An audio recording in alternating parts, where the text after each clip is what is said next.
20,000 பேரை வைத்துக் கொண்டுதான் மாநாடு நடத்தி ஆட்சியை பிடிக்கப் போகிறாரா நடிகர் விஜய். அம்பலமான விஜயின் தில்லுமுல்லுகள். தேசிய பார்வை சேனல் நேயர்களுக்கு வணக்கம். நான் உங்கள் ஹேமந்த் குமார். நடிகர் விஜய் தமிழக வெற்றி கழகம்னு ஒரு கட்சி தொடங்கினார். பொதுவாக ஒரு கட்சி பெரிய வெற்றி எப்போ பெறும்னா, ஒன்றா ஏற்கனவே ஒரு கட்சி ஆளுங்கட்சியாக இருந்து பல அட்ராசிட்டி செய்யும்போது, இப்போ உதாரணத்துக்கு காங்கிரஸ் இருக்கும்போது, இந்தியாவை ஆளும்போது பாரதிய ஜனசங் சின்ன கட்சி உருவாகி அப்புறம் பாரதிய ஜனதா கட்சி ஆகி இப்போ வரலையா, அந்த மாதிரி வந்தாலோ என் காமராஜர் நல்லா தான் பண்ணார், இவங்க திராவிடம்லாம் சொல்லி இந்தி எதிர்ப்புலாம் சொல்லி கவுத்து வரலையா, எல்லாம் ஒரு பெரிய போராட்டம் நடத்தி தான் வந்தாங்க. அந்த மாதிரி ஏதோ சூழல் இருந்தால் தான் கட்சி வெற்றி பெற முடியும். இப்போ தமிழகத்தில் ஆல்ரெடி அரசியல் சேச்சுரேட்டட். ஏன்னா தேசியத்துக்கு பிஜேபி வளர்ந்து, திராவிடத்துக்கு திமுக இருக்குது, தமிழ்னு சொல்லி நாம் தமிழர் இருக்குது, அதிமுக காணாமல் போயிட்டு இந்த மாதிரி சூழலில் விஜய் கட்சி ஆரம்பித்து பிரம்மாண்டமாக விக்கிரவாண்டியில் மாநாடு நடத்த போகிறேன்னாங்க. 1.5 லட்சம் பேருன்னு மனு கொடுத்தாரு யார், விஜய் கட்சியுடைய பொதுச் செயலாளர் புஷி ஆனந்த்.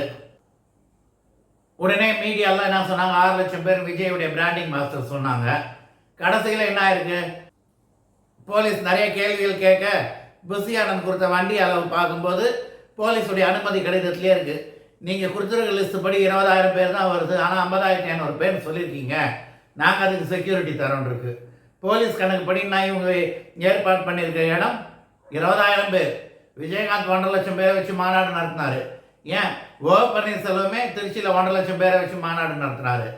இந்த மாதிரிலாம் இருக்கும்போது வரைக்கும் 20,000 பேரை வச்சுன்னா அது சுயேட்சை எம்எல்ஏ மாதிரியே வர போகிறாரு. எம்எல்ஏவே வர முடியாது, விட்டுருங்க, சுயேட்சை எம்எல்ஏவோட அதிகமாக நடத்துவார் போட்டிருக்கு. இதுதான் விஜயுடைய நிலைமை. ஆனால் இந்த விஷயத்தில் ஆரம்பத்துலேருந்தே விஜய் வெல்த்து வாங்கிட்டு இருக்காரு. விஜய் டீமை ரவீந்திரன் துரைசாமி தான்.